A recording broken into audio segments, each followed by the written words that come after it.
The Habsburg Dynasty is infamous for its practice of inbreeding, which led to some of history's most intriguing and tragic royal figures.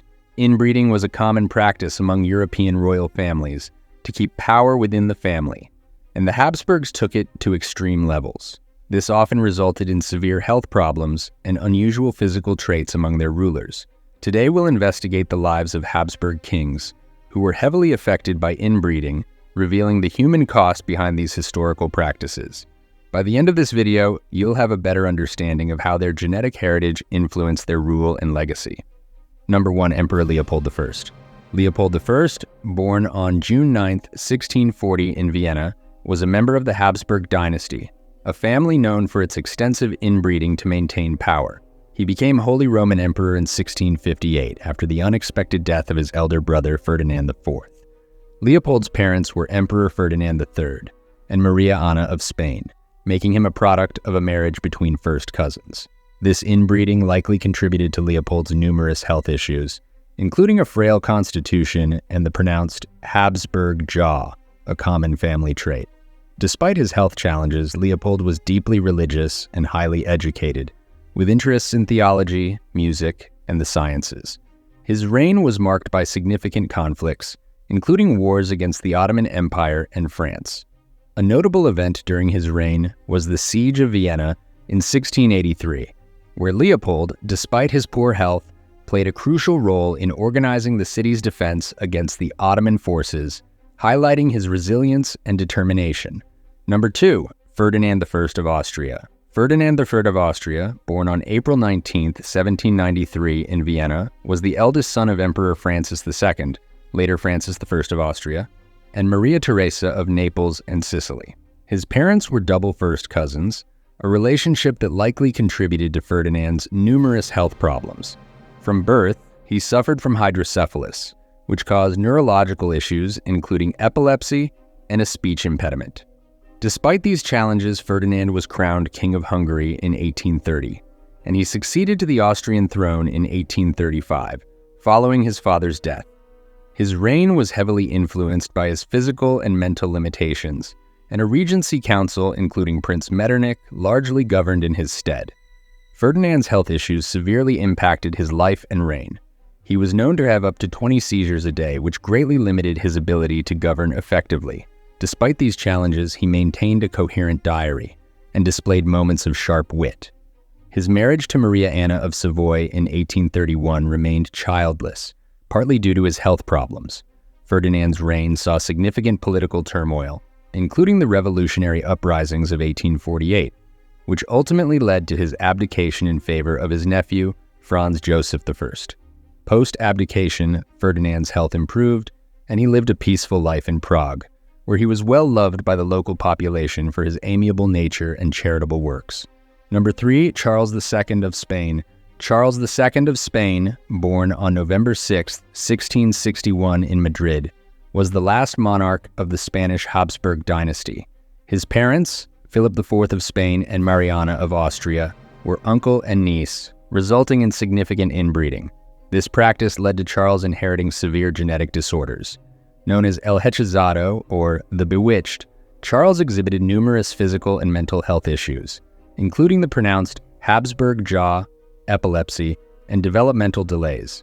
Despite surviving childhood illnesses like measles, smallpox, and rubella, he suffered from rickets, which delayed his ability to walk until age 4. His health problems were so severe that he was unable to produce an heir, which led to the War of Spanish Succession upon his death in 1700. Charles' reign was marked by his dependency on regents and advisors due to his incapacitation, but contemporary accounts suggest that he was mentally capable despite his physical limitations. Number 4. Philip II of Spain. Philip II of Spain, born on May 21, 1527 in Valladolid, was the son of Emperor Charles V and Isabella of Portugal. As a member of the Habsburg Dynasty, Philip inherited a vast empire, including Spain, Portugal, the Netherlands, and territories in Italy and the Americas. Known as Philip the Prudent, he was deeply devout and saw himself as a defender of Catholicism against the Protestant Reformation and the Ottoman Empire. His reign was marked by significant events, such as the defeat of the Ottoman fleet at the Battle of Lepanto in 1571, and the ill-fated Spanish Armada's attempt to invade England in 1588. Despite these military endeavors, Philip's health deteriorated in his later years, suffering from gout, which left him bedridden and in severe pain. His decision-making was often slow and cautious, reflecting his meticulous and bureaucratic nature. Philip's health issues included severe gout, which caused him immense pain and incapacitated him for long periods. He was known to be a micromanager, which led to delays and inefficiencies in governance. His deeply religious nature also influenced his policies, including his support for the Spanish Inquisition and the enforcement of Catholic orthodoxy. Philip's marriages were strategic, aimed at securing political alliances, but his personal life was marked by tragedy, including the death of his beloved third wife, Elizabeth of Valois, and the imprisonment and eventual death of his troubled son, Don Carlos. Philip II died on September 13, 1598, at the age of 71, in El Escorial, leaving a legacy of both territorial expansion and significant military and financial challenges for his successors. Number 5. Charles V, Holy Roman Emperor. Charles V, born on February 24, 1500, in Ghent, Flanders, was the Holy Roman Emperor from 1519 to 1556, and King of Spain from 1516 to 1556. He was the son of Philip I of Castile and Joanna of Castile, linking him to the powerful Habsburg and Trastamara dynasties. His vast empire included territories in Europe and the Americas, making it the first global empire where the sun never sets. Charles's reign was marked by his constant efforts to maintain the integrity of his empire against the growing forces of Protestantism, French and Ottoman pressures, and conflicts with the papacy. Charles faced numerous health issues throughout his life, most notably gout, which severely impacted his ability to govern. His condition worsened over time, leading to his decision to abdicate.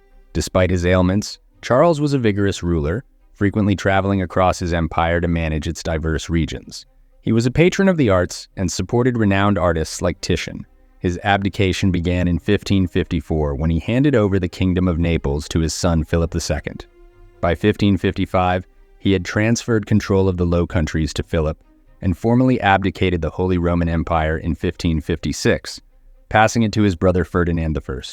Charles retired to the monastery of Yusta in Spain, where he died on September 21, 1558. Number 6. Ferdinand I of Austria. Ferdinand I, born on March 10, 1503 in Alcalá de Henares, Spain, was the younger brother of Charles V and became Holy Roman Emperor in 1558. He was also the King of Bohemia and Hungary from 1526. Ferdinand was deeply entrenched in the Habsburg tradition of strategic marriages and territorial consolidation. His parents were Philip I of Castile and Joanna of Castile, making him a part of the powerful Habsburg and Trastamara dynasties. He spent much of his early life in Spain under the guardianship of his maternal grandfather, Ferdinand II of Aragon, who took a keen interest in his upbringing and education.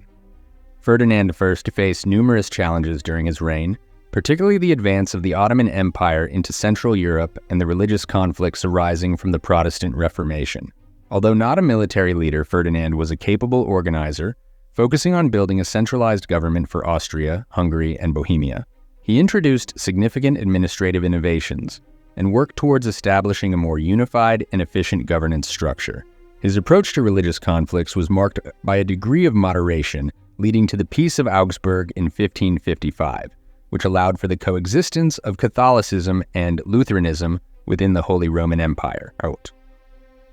Despite his administrative successes, Ferdinand's health was relatively robust compared to many of his contemporaries. He continued to rule effectively until his death on July 25, 1564 in Vienna. His burial took place in St. Vitus Cathedral in Prague, reflecting his significant influence over the Bohemian and Hungarian territories during his reign.